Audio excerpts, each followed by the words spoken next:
Hey there. Like I promised you on Tuesday, I am walking you through writing an analysis essay in 6 easy lessons. This live video, I will just be walking through that first step, so you can expect the following 5 videos after. The 6 easy lessons consist of making a close reading, making a claim, summarizing, analyzing, writing an introduction and conclusion, and then putting it all together with transitions. For this lesson, close reading, students will be able to read a text in such a way that demonstrates a thoughtful, analytical examination of the text. The close read focuses on significant details or patterns in order to develop a deep, precise understanding of the text's form, craft, meaning, etc. Again, at the end of this lesson, you will be able to read a text in such a way that you demonstrate your thoughtful, analytical examination of the text of your choosing. The close read will focus on significant details or patterns so that you can develop your deep, precise understanding of the text and its form, craft, meaning, etc. So when I'm close reading, I think of it like I'm putting the lines under a microscope and I look at every detail. I look at the diction, I look at the tone, I look at the syntax, so the sentence structure, I look at the patterns that I see, I look at the punctuation, I look at everything. Here in Ruth B's Lost Boys, let's get an idea of what I mean.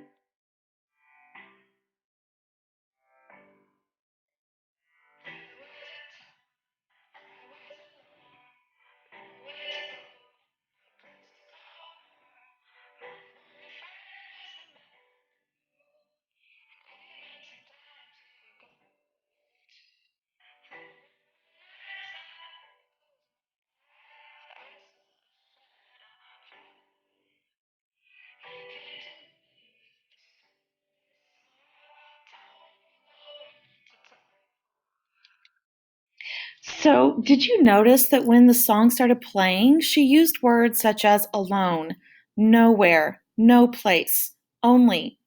These terms to me carry a connotation of being isolated and not having anyone to rely on. So, this overall negative feeling of being lonely.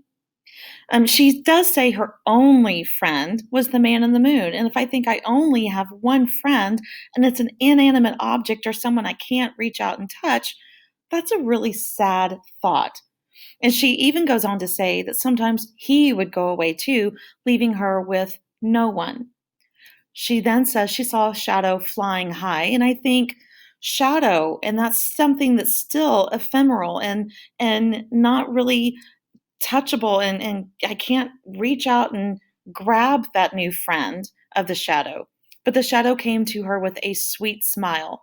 So now I'm starting to see a shift from the negative into the positive.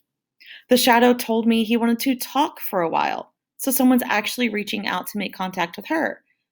Peter Pan, that's what they call me. I promise that you'll never be lonely. So even though he uses two words with a negative, never and lonely, he says it in such a way that it's a positive because he says he promises that she won't be lonely. And then she goes on, ever since that day, she's a lost boy from Neverland, usually hanging out with Peter Pan. So even though she's lost and she's in this place called Neverland, she at least has a friend that she's hanging out with. And it's a friend that's somewhere close rather than being distant and far off like the moon. So when we're bored, we play in the woods, always on the run from Captain Hook. And so even though the phrase on the run usually has a negative connotation, in this case, it's a positive because she's running from something harmful or dangerous. And even though bored can have a negative connotation, she still says they're playing in the woods, and so they're no longer bored, but they're amused. Run, run, lost boy, they say to me, away from all of reality. And usually we would think reality is a positive. In this case, they're escaping something that to them is negative. And then instead of being simply lost, they're free. So I'm watching as she's using the certain words, the tone, and her diction. And I'm looking at the shifts and way they keep going back and forth from one to the other. The song goes on to say, "He sprinkled me in pixie dust and told me to believe in him, Peter Pan, and to believe in me." And then when I think of believing, I see a new motif that's arising in the song, something with faith, and faith deals with courage, and courage deals with hope. And so now she actually has hope, and hope is typically a positive. Together we'll fly away in a cloud of green to the beautiful destiny. And then they soar over the town that never loved her, and she realizes she now has a family in Neverland. So again, she touches back into that negative, only to come back out of it into the positive.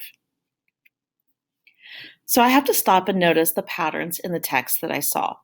Just like I noticed that a lot of negative diction related to loneliness and the feelings of isolation, I likewise saw a lot of positive as she's escaping that reality of being alone and she's realizing that she does have a friend and a new home.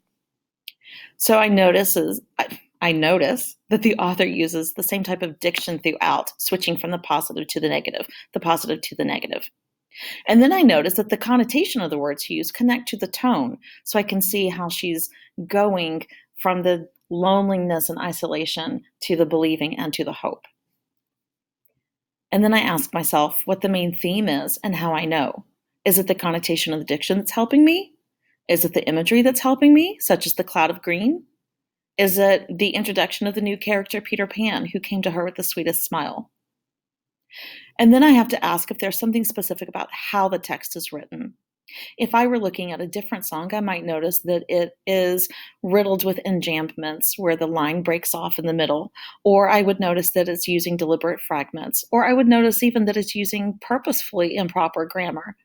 But in this case, I notice that she uses the standardized American English, the punctuation's normal, and I notice everything is academic. And then I have to notice what visuals that she gives, such as the cloud of green.